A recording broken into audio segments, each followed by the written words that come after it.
Hello guys, my name is Subham and I have completed my Bachelor's of Technology in Mechanical Engineering from BIT Sindri Dhanbad in the year 2023. Recently, I was shortlisted for ISRO interview on the basis of written examination which I had given in the month of January. It was for the post of scientist in mechanical engineering. My interview was on the 5th of August and I have reached Trivandrum by 4th of August in the morning.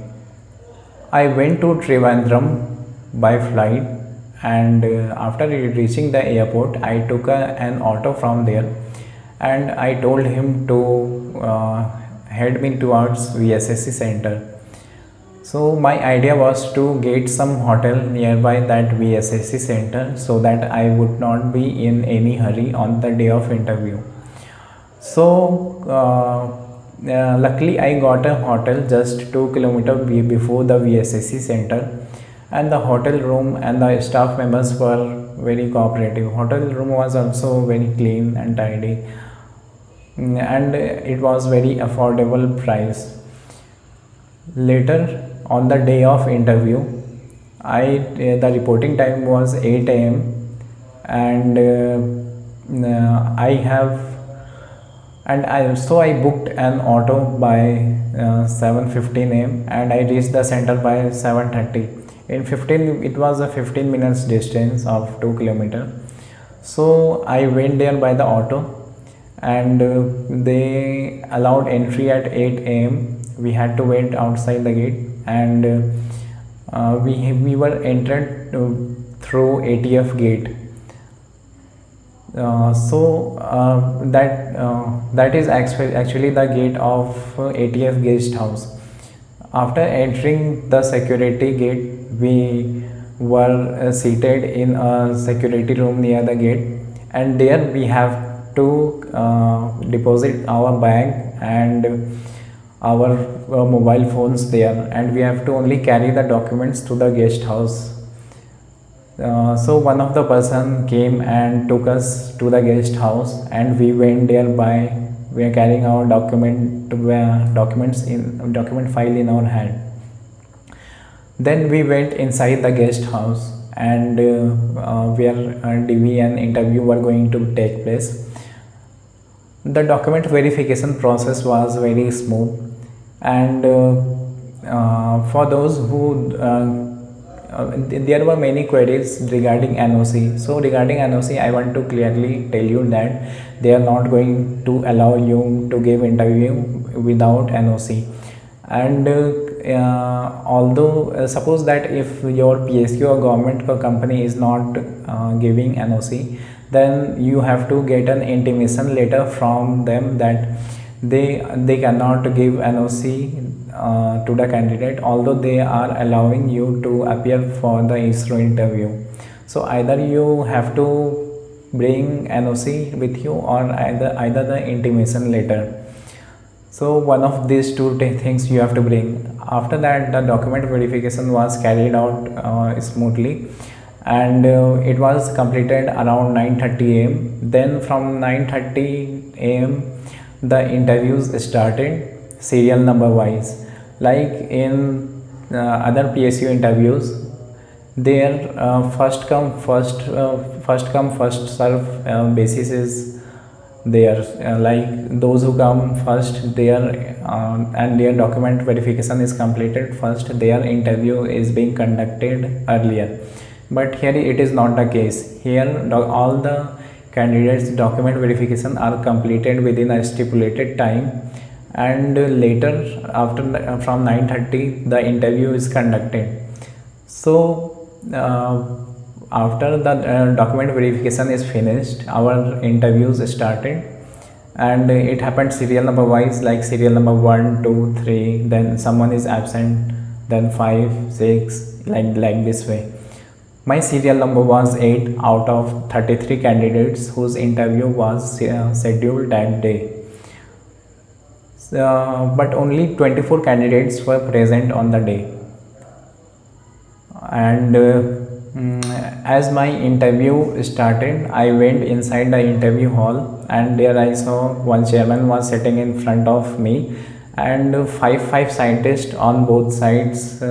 On There were two tables, they were sitting there, and first I went inside the interview hall. Then the chairman started asking questions from me.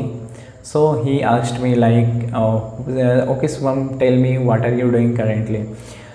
He The whole conversation went completely in English, although there is no barrier in such PSU or government interviews that you have to strictly converse in English. You can either use English or Hindi as the language, but the interviewers should also be comfortable in that language. So I found that they were more comfortable in English. So I also thought that I should speak in English over there. Although in previous PSU interviews I have talked to the panel members in Hindi language only, but here I thought I should try to give the interview in English. So, and I had also practiced a lot talking in English before the interview. And after I reached the chairman started asking me questions. So first he asked, tell me Sumam, what are you doing currently? Then I told him that I am preparing to get into PSUs and or any research organization. So he told that, and I didn't mention anything about my gate rank, etc., like these all things. So next question he asked, what was your BTech project? So I explained to him about my BTech project in 2 to 3 lines. Then he told me that Sumam, your topic of BTech project is related to thermodynamics. So I am going to start asking first questions from thermodynamics. So tell me which of the cycles have maximum efficiency out of Carnot, Otto, Brayton, Rankine cycles. So I told him that Carnot cycle has maximum efficiency. Why it has maximum efficiency? Next cross question he asked. That I answered. Then he asked why Carnot cycle is not practically possible. So I answered this partially correct. Then he asked a question from heat transfer. He asked, there was a glass of water kept over there. So he asked that the water which is in that glass and the room atmospheric temperature, are they same? So I gave him some answer. Then he looked satisfied, and after that chairman stopped asking questions. Then strength of materials material questions were asked by some other person. He told me he first asked me like, what is principal stress, what is its significance, can you show it on more circle. So the whole strength of materials was wrapped up in 5 minutes, and he asked many questions related to Moore circle also. Then next person started asking questions from engineering mechanics. He started with a very simple question, what is FBD? So I explained to him in one line. Then he told me to draw a FBD of a diary kept on a table. I draw that. Then he told me to keep that diary on a ramp and then draw its FBD. That also I answered him. Then he asked a question from Tom. He told me to draw a spring mass system. So I draw that, and he told me to write the natural frequency of that spring mass system. That also I answered him. Then he told me to draw transmissibility curve of that spring mass system. After that, this engineering mechanics and Tom questions were over. Then there was one ma'am. So she started asking question from engineering mechanics only. She asked a conceptual question in which calculation was involved. She asked, if we throw a ball with some initial velocity towards a ramp, so at the topmost point of that ramp, its velocity should be 10 meter per second, and the height of that ramp is given 10 meter. So with what initial velocity should we throw it to achieve the desirable conditions? So I told the ma'am that we will apply here law of conservation of energy. So she told to do the calculations on board. I went to board and I written the conservation of energy equation.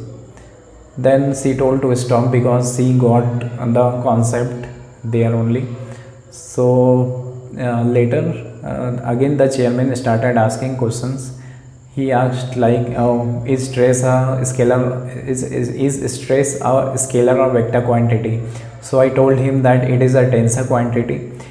Then he asked on what three variables tensor quantity depends upon. I told him that it depends upon magnitude, direction, and one more variable I was not able to answer. So I told him clearly that it's a third variable I am not able to recall. Then he asked me that what is adiabatic process, can you write down its equation? So I wrote its equation, and I told him it's PV power to the power gamma equal to constant. So then he asked why the value of gamma is less than 1.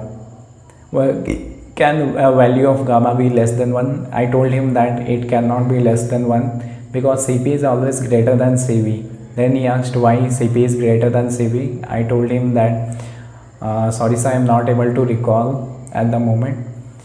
Then he told okay. Then he asked one very simple question, what is Avogadro number, how will you define it? So I told him what is Avogadro number, how many number of atoms are present in 1 mole of a substance. And then he told okay, fine. And then after asking some few more questions, the interview was ended. So this was all about my interview experience. Well, a few tips I would like to give you all, like there is a whiteboard at the back. Okay, so you have to use that whiteboard. No pen and paper will be given to you like it is given in the case of NPCIL and BARC interviews. So you have to use that whiteboard. If suppose you feel that you can explain some question on that whiteboard, then you should surely do it. Okay. And although in my interview no ISRO related questions were asked or any kind of space science questions, but you should be prepared for those. Like they were asking questions to other candidates like about Chandrayaan 3. They were asking me some questions about upcoming missions of ISRO. They were asking what type of lander was used in Chandrayaan 3, what were the mistakes in Chandrayaan 2, and how it was corrected in Chandrayaan 3. So these questions you have to be prepared. Also you have to know about some basic space science terms like escape velocity, what is orbital velocity, what is geosynchronous satellite, what are the various types of satellites which they use, what is a polar satellite. So these are some basic questions, basic space science questions which you should be able to answer over there. And these were the tips. And so all the best to everyone who is giving the interview or who will give the interview in future. So I wish you all the very best.